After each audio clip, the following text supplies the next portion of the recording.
Welcome to another episode of You Suck. I'm your host, VladV. And I'm Joey. And today we're going to go over a lesser-known band, but one of our favorites. One of our favorites, Yeah. named Big Wreck. What's that song called? It's called Fall Over. This is off their new record called 7.3, which is the last of a trilogy. There was 7.1. Really? 7.2 and 7.3, which is, I think there was like maybe 5-6 songs per EP, so it's kind of like I see. I guess this is like one musical statement in 3 pieces, I would say. Okay. That's a weird thing. That's a weird motif to keep going. Like, as you can tell, I've been a fan in the past, but I kind of fell off. I kind of fell off of music just because for me, when I play live so much that when I'm not ensconced in music, I want silence. So for like the last 10 years, I've kind of not. I just really like silence or like audiobooks. So I'm not familiar with all the 7.1, 7.2. I think it's a way for them to stay maybe on like Spotify playlists and stuff like that, because they're releasing 3 things so close together instead of one record that I understand like the algorithm, like if you release one album, boom, it gets on these playlists and then it dies. Right. So this is a way for them to have like a musical statement of like 15 songs or whatever and then release them right. over a period people of a release couple years. singles. People don't even release albums anymore. Like a lot of people just keep on, like, what's his name? Tom McDonald. He just does single after single after single, and when he gets 12, he puts an album together, signs the album, and and then sells the hard copies, which is brilliant, by the way. I could be wrong about the reason Big Rec's doing that, but it seems like it. It just seems like a weird song title or album title. Yeah. To be like, let's do 3 of these. But well, whatever. I don't know. My point is I haven't really kept up with them. I was a huge fan of In Loving Memory of, yeah. And especially, like, to me, like, their definitive song is That Song. And it's actually called That Song. It's a beautiful song. We're very briefly in a band together. And we used to cover 20 it years ago, 15 20 years ago. Yeah, I think for like 3 or Yeah, 3 or 4 months or something, we covered that song. And for those of you that don't know Big Rec, it's like if there was a more folky version of Soundgarden, kind of. Ian Thornley's helming the thing, and he's got that Cornell-ish kind of voice, but I mean, he's got his own style. And he's one hell of a guitar player, like a fucking shredder, man.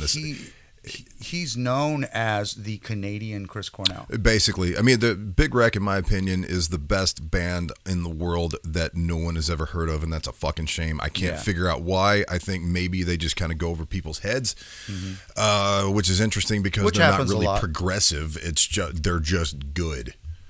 Yeah, there's a lot of really great bands, or for some reason just don't land. And I think a lot of times it just has to do with their hooks not being spoon-fed to a very immature audience. You know, the general music listener is a passive listener. They're not deconstructing and analyzing why they like something, or they like it or they don't. And the more easy it is for it to get in their head, the better. And it's like they like music after the thought. You know what I mean? Like it almost comes in subconsciously, and then they're like, I love this song. Whereas more sophisticated writers tend to write more complex hooks, tend to not be more filet mignon. That's being served up to a lot of McDonald's people. So you're not, it's just a matter of what you cater to. And good writers like Ian, are going to cater to a higher level listener. Yep. And full disclosure, I have heard this song. I'm actually a fan of this song already. Vlad is not. I've not heard it. We're going to do a little back and forth, and my opinion on the song has changed since the first time I heard it, so maybe we can get some interesting banter going there. What did you think the very first time? Well, I don't want to tell you because it'll plant that seed. Okay, yeah. we'll talk after the first break in the song. And just to be fair, it's not a video; it's just a picture. So sorry if it's not visually. But we love this band, so but, yeah. So we talked deal amongst with it. ourselves. So we're going to cover it because it's what's new, it's what's available, and we actually like the band already. So hopefully it won't disappoint me. All right, let's give it a listen.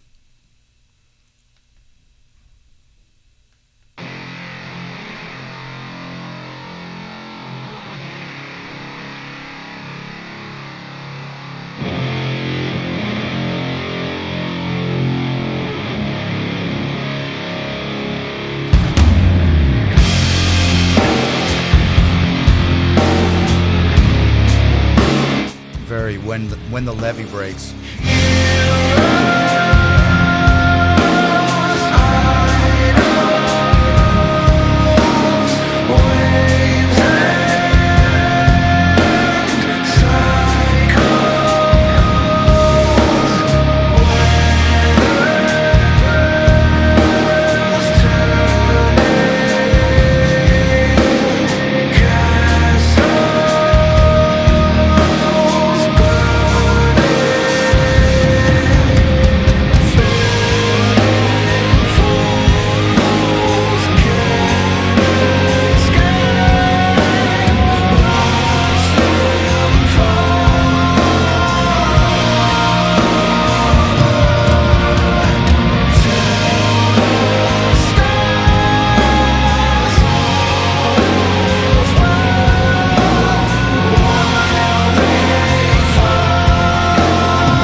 That's so fucking good. All right, what do you think? My very initial thought when it started, I was like, I don't know.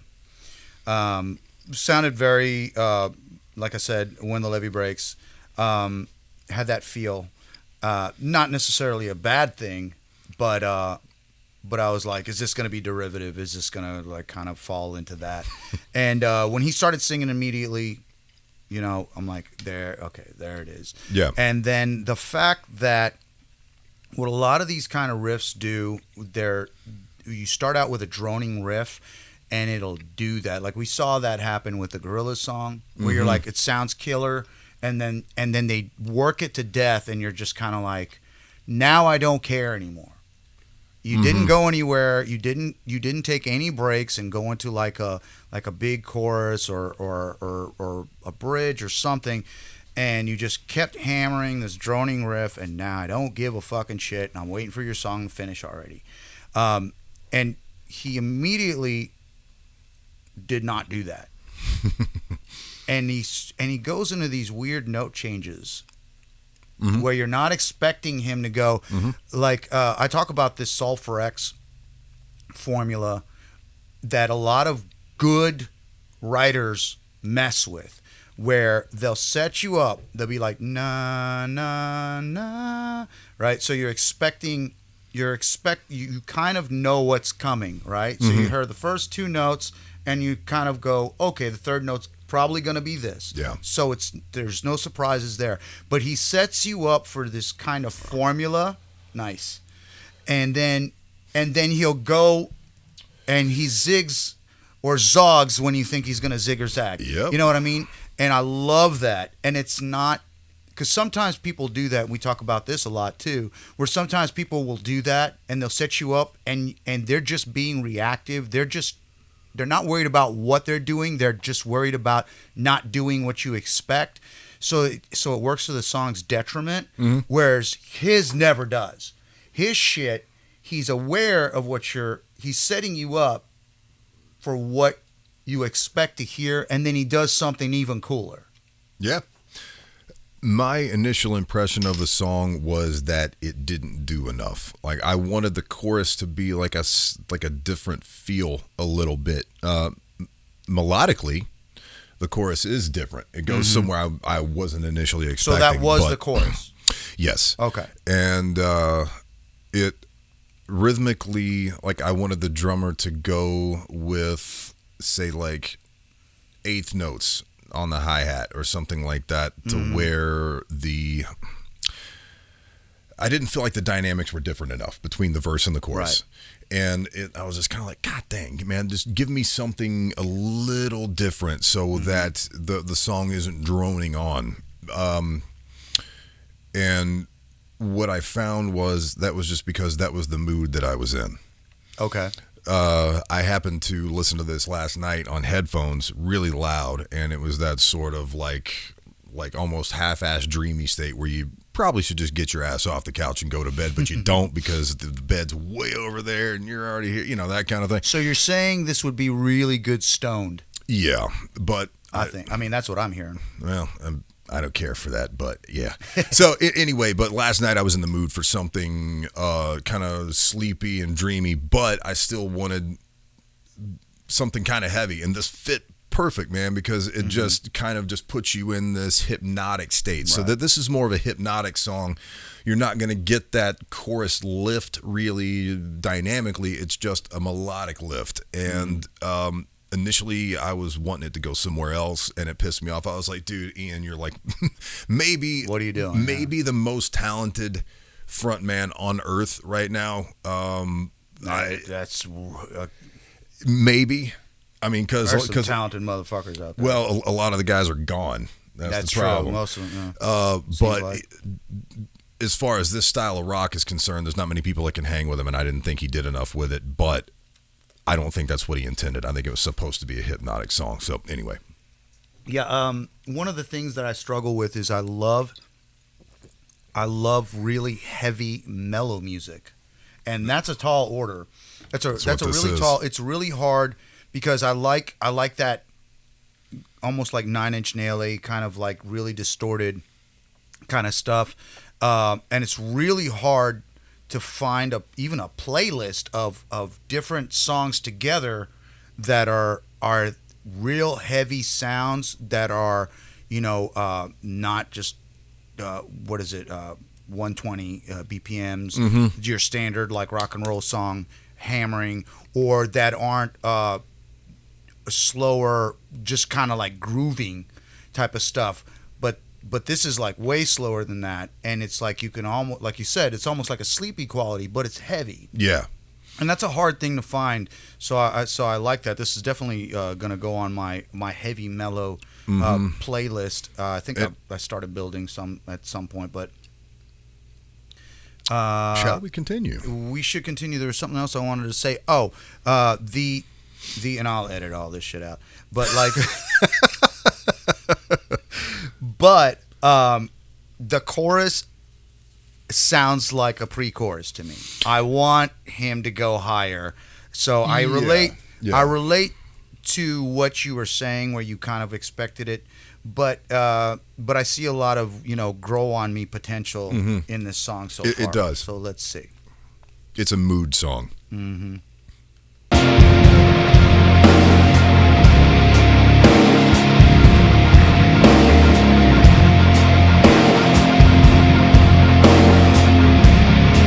Props to the drummer for playing quarter notes. That's hard, that's slow.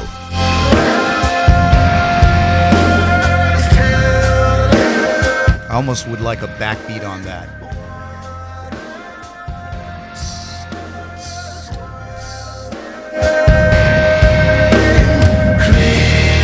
I love that chord change. Holy shit, that's awesome.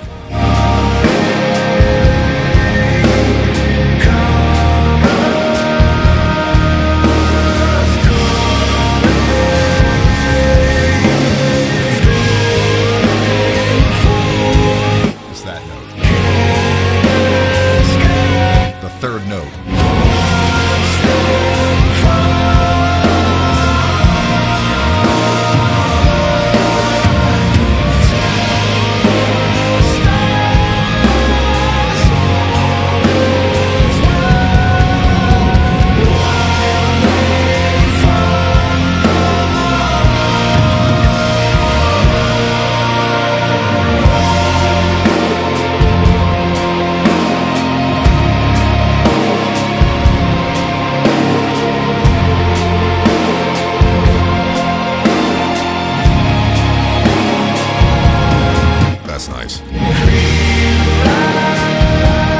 kind of a solo, but not really, because you don't want a blistering guitar solo there. Right. You want it's kind of lilting, in the not really in the background, but it's not right in your face. Kind of a placeholder, but at the same time, it's almost like a ambient kind of thing. Yeah. It's like creating that atmosphere. Yeah. That dreamy atmosphere. So it works. I tell you what I was wanting in this song. The Soundgarden tune 4th of July, slow. Yes. But the chorus hits and there's this big dynamic shift. This doesn't have it, but that's not what they were going for. That's what I was looking for. Right. It's good. And again, it's my initial listen. I can see a lot of, I can see it growing on me quite a bit. But right now, You're wanting more. I'm wanting more. Yeah. I'm wanting, and sometimes that's a good thing. I don't know if it's a good thing or a bad thing yet, but sometimes it's a good thing. Jerry Seinfeld talks about this, like always leave on a high note. You know what I mean? Like don't be like I hit this high note and now it's like I want to milk it. It's like no, hit the high note, get the fuck out. Be like thank you, don't forget to tip your waitresses, peace. And sometimes leaving them wanting more, which is what leaving on the high note does. And I don't mean high note as in what he's singing. I'm saying like he set, like just like he's setting up the Sulfur X situation that I was talking about. It's also kind of just shy of what I want. Mm-hmm. So I want to pull at this. I'm emotionally pulling at this song, which is making me invest in the song. Yeah. Because I want it to do more. Yep. So it's maybe a good thing. Your reaction is almost exactly what mine was. It's like, right. I want more. Yeah. But what I found myself doing was actually getting into the verse more. Really? Like the verse itself is what keeps me coming back because of how just like hypnotic it is. Mm-hmm. And I wonder, had the chorus been more like what we initially want, would that then take you out of that hypnotic state and kind of ruin the verse? Mm-hmm. That's my impression, that if there was some kind of like the chorus just opens wide the fuck up and either gets heavier and then Ian comes in with his super high note, nailing these high notes on the vocals, does that then take you out of the hypnotic state, which is what makes the verse so good? Right. I think so. I think it would have. And it's, there's songs that are like making love, and there's songs that are like grudge fucking. You know what I mean? And that is a great grindcore band name. Grudge fuck. We are grudge fuckers. Patent pending. And sometimes, you can kind of go back and forth between like making love and then it gets a little heavier and a little bit more angry. And that's a good thing or a bad thing or whatever. This one kind of keeps it in the lovemaking field and seems to be committed to that. I mean, I'm assuming that it's going to go out the way it came in and it's going to keep this kind of tone. Pretty much. So that's cool. I want to know how I feel about this song on a third listen. Sure. Probably then you would have a really accurate, But initially, I'm not lukewarm. I'm a little bit more than lukewarm, but I'm not thrilled. That's exactly where I was, and then now I can't fucking stop listening to it. But that's happened to me because before, so. That's because I wanted this type of song. It's like it's not one that you throw on driving down the interstate when the sun's out and the windows are down. It's not that kind of song. Mm-hmm. It's like a rainy day sitting in, but you want something to like keep your mood, positive but dreamy, hypnotic. That's this tune. I think they've knocked it out of the fucking park. I love this song. I'm with you on. I really wish that the drummer was doing a little bit more on the hi-hat, or like I said, like a little bit back, just in the chorus, something, or just. It almost just sounds. I know he's not. I get it. I get what he's doing, but I just want a little bit more. I just want a little bit more all around. Yep. But here we go.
It's almost like it's not resolving, which is kind of cool.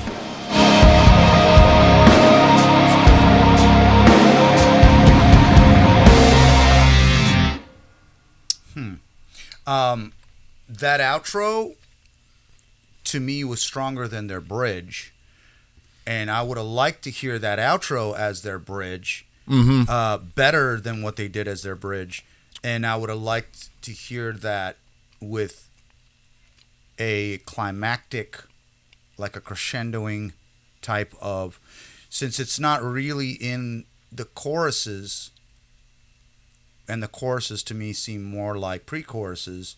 It would have been really cool to have that outro as the bridge with a really climactic vocal.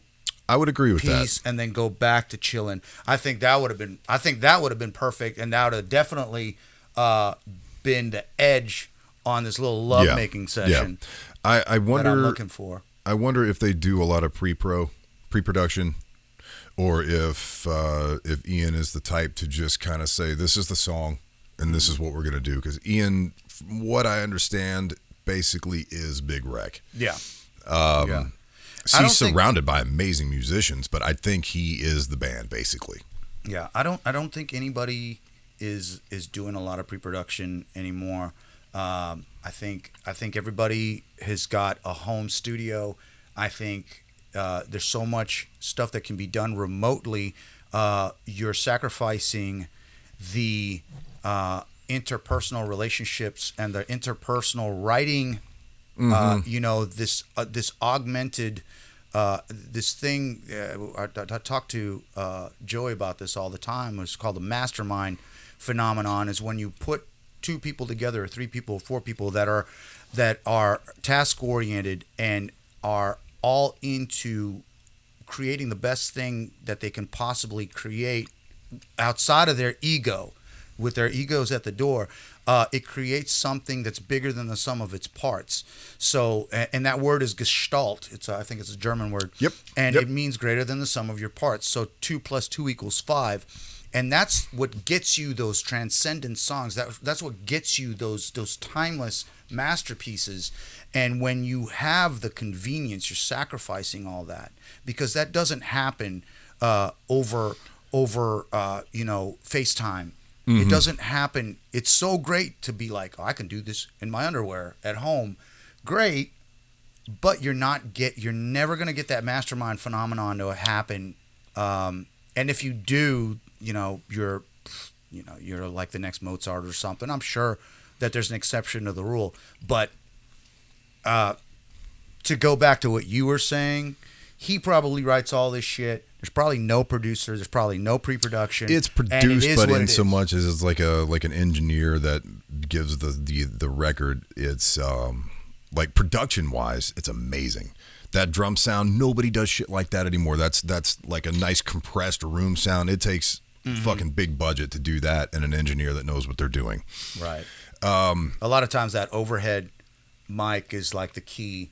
Yeah, they probably have some where it gets that room ambiance, and it's like you tweak it and you find that sweet spot between the mics that are actually in the drum and then the room. That is what a drum kit fucking sounds like in a big room. It doesn't sound like a plug-in, a drum-a-god plug-in. That's what fucking drums sound like. But anyway, if I have one gripe about Big Wreck as of the last 5 to 7 years of records, I feel like the song arrangements haven't been fleshed out enough to make the dynamics work. And I think this song is a good example of one that the lush tones and the great chord changes and all that kind of make up for the fact that there needs to be more here. And were Ian not such a brilliant singer and a guitar player, and were it not amazing production, the song would fall flat. Mm-hmm. And I think if there's one thing that they need to do, a lesser band wouldn't have been able to make this song work. If I were Ian, I would call up a producer that makes them work in pre-production, somebody like a Michael Beinhorn, or Little Nod. not Yep. your boy. Yep. And make them work, man. Because I mean, Yeah. the that's the one thing I feel like, and you lose objectivity. You know, Yeah. you can't see the forest for the trees when you're working on a song and you're doing it by yourself. You know, this post-COVID like fucking recluse atmosphere that we've all gotten used to working in, and you know, when you need a new set of ears. Yeah. Once you're done doing that, you need somebody to be like, "Hey, have you ever thought about doing it this way?" And it's like, "Oh shit, that's the fucking thing that I couldn't figure out." it needs they need a producer Everybody to, needs that. to say, Ian, the song needs more. Go back and do it again. Needs more And cowbell. It metaphorically speaking, the song could use some cowbell, and I think I think for them to put out a record that's truly iconic, they're going to have to work a little harder on the songwriting and arrangement tip. But again, I think as far as the people that are living today in this style of music, I don't think anyone holds a candle to Ian. I just want to see them write better songs. This one almost didn't have enough for me to like it. It's just that fucking verse is just amazing. So yeah. Anyway, Yeah, it was a good song. On a scale of 0 to 10, and 10 being the ultimate suck, 0 being a secret awesome.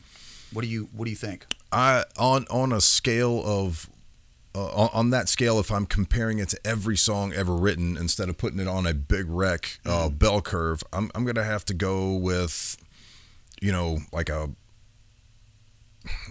maybe a 6, but that's everything. That's like comparing it to, you know, Sgt. Pepper's or some shit. Oh, okay. But if we're going on a big wreck bell curve, that's probably a 3.